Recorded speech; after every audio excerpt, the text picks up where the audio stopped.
Өнөөдөр ардчилсан намын удирдлагууд сэтгүүлчдэд мэдээлэл хийлээ. Ардчилсан намын бүх шатны дотоод сонгуульд үндэсний бодлогын хорооны гишүүнд 380 суудлын төлөө нийт 511 хүрсэлтгөөр бүртгүүлсэн ба нийслэлийн намын даргад 2 хүн, аймаг дүүргүүдийн намын хорооны даргад 52 хүн тус бүртгүүлжээ.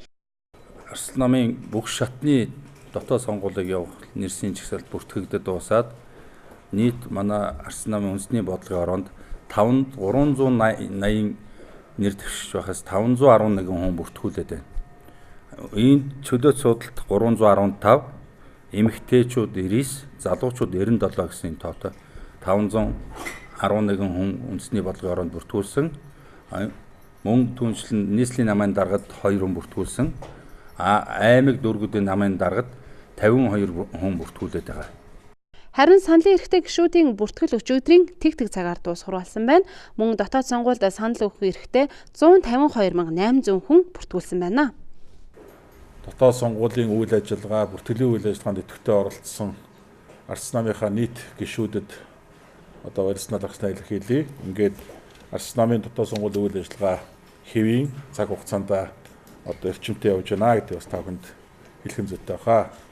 Ийхүү мэдээлэл хийсний дараа ардчилсан намын үндэсний зөвлөлдөх хороо 228 гишүүтэй, гэтэл энэ удаад үндэсний бодлогын хорооны 380 гишүүнийг санал хураалтаар тодруулна гэсэн. Дотоод сонгуул хуучин дүрмээрээ явах юм уу, эсвэл шин дүрмээрээ явах уу гэсэн сэтгүүлчийн асуултанд ардчилсан намын дарга улсын их хурлын гишүүн Эрдэнэ ийхүү хариуллаа.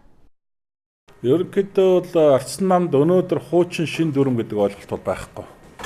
Өнөөдөр ардчилсан нам улсын дээд шүүхэд бүртгэлтэй хүчин төгөлдөр үндсэн дүрмийнхаа хүрээнд ажиллаа явуулж байгаа. За саяын улсын дээд шүүхэд одоо бүртгүүлэхээр өгсөн асуудал бол үндсэн дүрмийн нэмэлт өөрчлөлтийг бол оруулж бүртгүүлэхээр өгсөн байгаа. За энэ асуудал бол дээд шүүхийн хэлцүүлгийн шатанд явж байна. За бидний хувьд бол үндсэн дүрмийн одоо хүрээнд одоо холбогдох бүх ажлууд бол явж байгаа. Өнөөдөр ардчилсан намын үндсэн дүрм бол ямар нэгэн шинжилсэн найруулгын хэмжээнд биш, шин дүрмийн төслөө ямар нэгэн байдлаар ороод батлагдсан юм бол байхгүй. Өнөөдөр ардчилсан нам улсын дээд шүүхэд бүртгүүлсэн хүчин төгөлдөр одоо дүрмийнхаа хүрээнд үйл ажиллагаа явж байгаа гэдэг бол энд зориуд хэлье. За ерөнхийдөө тэр ардчилсан намын үндсэн дүрмэнд байгаа 228 одоо үндэсний зөвлөлт хорооны гишүүн гэдэг тоо, квот, дэнчигийн хэмжээг дотоод сонгуулийн ороо тогтоодог дүрмтэй.